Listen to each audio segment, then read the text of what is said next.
अरे जो अध्यात्म मार्ग में है, इसमें को न काहू के सुख दुख कर दाता। बद्दुआ से दुख होता है, और दुआ शब्द का मतलब आशीर्वाद ही होगा। क्यों? दुआ का मतलब आशीर्वाद ही होगा।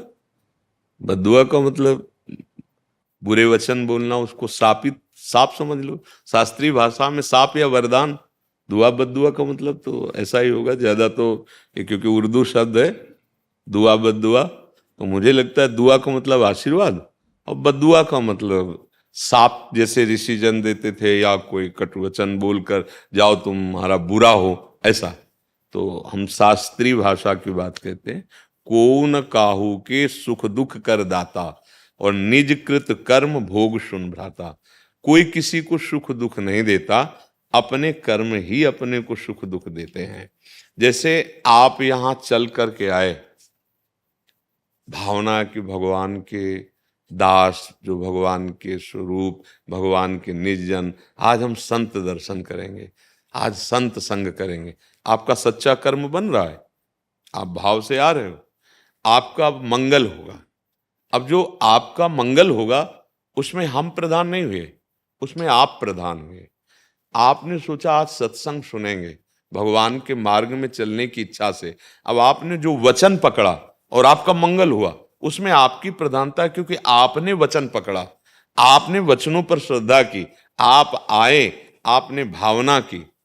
एक ये, अब वो अंदर से जैसे लग रहा है कि बाबा के पास गए, हमारा काम बन गया, या बाबा का आशीर्वाद, सत्य बात पूछे, उसमें आपका प्रधान रोल है। आपकी भावना, आपकी श्रद्धा, आपका आना, घंटों इंतजार करना, ये आपका सत्कर्म बना। अब यहीं एक आदमी आता है, देखते हैं यार क्या चक्कर है। अब वो आया वहीं जहां कईयों को आनंद और शांति मिली, अब वो अशांत होकर निंदा करके अपने कर्म बिगाड़ कर दुख। तो क्या यहां से बद्दुआ उसको मिली? क्या यहां से दुआ मिली? नहीं। उसका विचार, उसकी भावना, उसका कर्म दुआ, और उसका विचार, उसका भावना, उसका कर्म बद्दुआ। उसका कर्म ही उसे वैसे बन गया।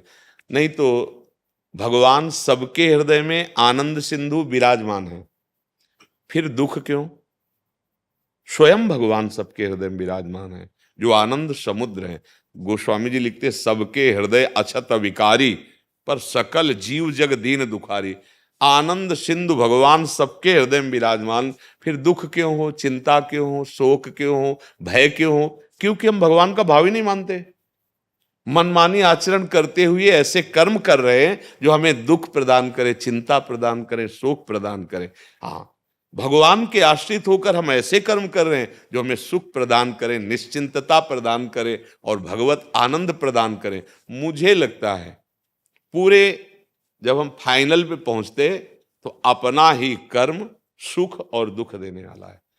कह नहीं, हमारे ऊपर गुरु जी की बड़ी कृपा है। तो वो कृपा तब हुई ना जब आपने श्रद्धा की, आपने वचन माने, आप उनकी शरण में गए, आप उनकी बात के अनुसार चले। तो इसमें मूल कौन हुआ? आप हुए।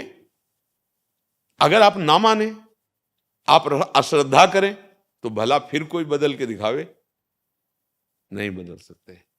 भगवान भी हृदय में बैठे, तुम्हें तभी बदलेंगे जब श्रद्धा करो, विश्वास करो, आत्मसमर्पण भगवान को करो, नाम जप करो। तब आप देखेंगे, तब आपको लगेगा बड़ी कृपा है, हमारा जीवन बदल रहा है, हमें बड़ा आशीर्वाद भगवान का मिल रहा है, हमारा जीवन बदल रहा है। क्यों? आपने श्रद्धा किया, विश्वास किया। भवानी शंकरो वंदे श्रद्धा विश्वास रूपिणो, याभ्याम बिना न पश्यंती। बिना श्रद्धा विश्वास के हृदय में विराजमान नहीं अनुभव में आ रहे। तो कर्म ही हमारा पूजा है, और कर्म ही हमें दुख सुख देने वाला, पक्का समझो। अगर आपके कर्म ठीक हैं, तो किसी से आशीर्वाद की जरूरत नहीं, सब कोई आशीर्वाद देगा। मान लो, जहां पर कृपा राम की हुई, ता पर कृपा करे सब कोई।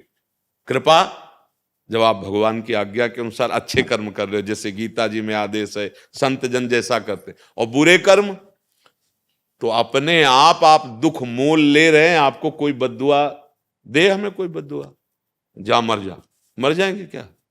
हमारे अगर कर्म सही हैं, तो किसी भी ग्रह नक्षत्र, किसी भी विनायक, किसी भी शक्ति की ताकत नहीं कि हमें गिरा सके।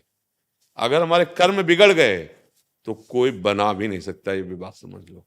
अब जैसे बोले हमने तो देवी की आराधना की, हमारा काम बन गया, आपका कर्म हुआ ना, आपने देवी की आराधना की, आप स्वीकार करते हैं ना, सही ढंग से हो गई, उसका फल मिला, आपको आनंद मिला, आपको लगा बड़ी कृपा हो गई। बात समझनी है, अपने सुख दुख का निर्माण हम स्वयं करते हैं। हाँ, कर्म बुरा किया, तुम्हें लगा कि अंतर ध्यान हो गया, कोई जाना नहीं, अब वो फल देने आएगा, तब तुम्हें लगेगा कि भगवान दुख दे रहे हैं। कर्म बहुत सुंदर आपका बना और जब सुख देने आया और आप किसी संत के पास गए, भगवत मंदिर में, बोले उसी दिन से काम बनना शुरू हो गया, क्योंकि वो कर्म लागू हो गया शुभ। अब ये रहस्य ना जानने के कारण कोई निंदा करता है और कोई स्तुति करता है, लेकिन बात उसमें आप हैं मुख्य। आप ना चाहें तो आपका कोई उद्धार नहीं कर सकता, आप ना चाहें तो आपको कोई संसार से हटा नहीं सकता, आप लगे रहें। आपने चाह की, आप उधर चले, आपने प्रयास किया परमार्थ में, तो आप ऊंचाई पे चलने लगे। अब आप उसे कृपा समझो या कर्म समझो। अगर आप उन आज्ञा के अनुसार ना चलो तो कृपा तो सबके ऊपर भगवान की है। कह रहे सब पर मोरी बराबर दाया, सब मम प्रिय सब मम उपजाए। मेरे बच्चे हो, मैं सब पर बराबर प्यार करता हूं, फिर दुख क्यों? एक सुखी है एक दुखी है। बोले कर्म अवश्य में भोक्तव्यम कृतम कर्म शुभाशुभम, शुभ अशुभ कर्म का हम अपने कर्मों का सुधार करने आए हैं। ऐसे हम भागवतिक कर्म करें, निष्काम कर्म करें, जिससे हमारे कर्म बंधन नष्ट हो जाए और हम परम सुख स्वरूप भगवान को प्राप्त हों। अगर हम कर्म सही नहीं करेंगे तो किसी का आशीर्वाद नहीं। जैसे एक प्रसंग आता है, दत्तात्रेय अवधूत भगवान के अवतार हैं दत्तात्रेय जी, और वो कार्तिवीर्य नाम का जो 1000 भुजा जिसको मिली थी, शास्त्रावाऊ अर्जुन हयवंशी, उसने दत्तात्रेय जी की आराधना की, बहुत सी सिद्धियां प्राप्त की, बड़ा प्रभावशाली राजा हुआ, बड़ा बलशाली, 1000 भुजाएं थी। उसी के जब आचरण बिगड़ गए, श्री जमदग्नि जी के आश्रम की गौ अपहरण की रोका गया, अंततोगत्वा जमदग्नि जी का उसने वध कर दिया, तो पूरे उस वंश का भगवान परशुराम जी ने विनाश कर दिया। एक स्वरूप भगवान का अवतार दत्तात्रेय, उसको रिद्धियां सिद्धियां प्राप्त बहुत थी। वही भगवान का अवतार परशुराम जी, उन्होंने उसका विनाश कर। अब इसमें दुआ और बद्दुआ आप विचार करके देखो। उसके अच्छे कर्म, दत्तात्रेय जी की सेवा, आज्ञा का पालन, तो सिद्धियां और वैभव, बल, यश, कीर्ति। उसका बुरा कर्म, एक महात्मा के आश्रम में मनमानी, उद्दंडता और भारी अपराध जो नहीं करना चाहिए, वो बड़ा अपराध, उसके वंश का विनाश। अब किस किस में बद्दुआ कहोगे, किस किस में दुआ कहोगे, कि दोनों भगवान हैं। दत्तात्रेय जी भी भगवान के अवतार, परशुराम जी भी भगवान के अवतार। तो समझ रहे हो ना, अगर इसमें फाइनल में आप विचार करके देखो तो उसके कर्म हुए ना, उसकी उन्नति का कारण उसका कर्म, और उसकी अवनति का कारण उसका कर्म। तो मुझे तो यही लगता है, भगवान आदेश करते हैं कर्मण्येवाधिकारस्ते मां फलेषु कदा, तुम अच्छे कर्म करो, फल की आशा न रखो, क्योंकि योगक्षेमम वहाम्यहम्, मैं स्वयं तुम्हें जो अप्राप्त है वो प्राप्त कराऊंगा, प्राप्ति की रक्षा करूंगा, कर्तव्य कर्म का पालन करो। तो हमें तो ऐसा अभी लगता है कि हमें कोई दुखी सुखी नहीं कर सकता, हमारे विचार, हमारे कर्म ही हमें दुखी सुखी करते। यदि हम भजन करें, अच्छे कर्म करें, भगवान का आश्रय ले लें, तो कोई हमें दुख प्रदान नहीं कर सकता। तभी तो जो भक्त जन है बड़ी बड़ी दुख परिस्थितियों में भी प्रसन्न मुद्रा में आनंदित देखे जाते हैं, क्योंकि वो इन कर्मों को भगवान को समर्पित करके भगवद आश्रित हो गए। तो कोई भी दुख उनको छू नहीं पाता। मन ही तो दुख सुख का भोगता है, और मन भगवान चुरा लेते। भगवान का एक नाम है मन चोर। अब मन भगवान में लगा हुआ है, आनंदित है, शरीर में पीड़ा है, बाहर लोग निंदा करें या अपमान करें, उसको कोई फर्क नहीं पड़ता। तो हम अपने कर्मों को सुधारें, अपने आचरणों को सुधारें। सबसे बड़ा कर्तव्य कर्म पूजा यही है। जो भगवान आदेश कर रहे हैं कि ये ना करो, वो हम ना करें। जो संत जन आदेश करते हैं, जो हमारा हृदय कहता है कि ये पाप है मत करो, वो ना करो। कभी दुख नहीं आएगा, कभी दुख नहीं मिलेगा। अब ये शरीर रच गया वो तो आएगा, लेकिन अगर सही आचरण करोगे, नाम जप करोगे, सब ठीक हो जाएगा। हमको ही नाम जप करना पड़ेगा, हमको ही अपने आचरण सुधारने पड़ेंगे, तभी आशीर्वाद सबका अपने आप मिल जाएगा। और हम बुरे आचरण करेंगे तो कोई भी आशीर्वाद काम भी नहीं करेगा।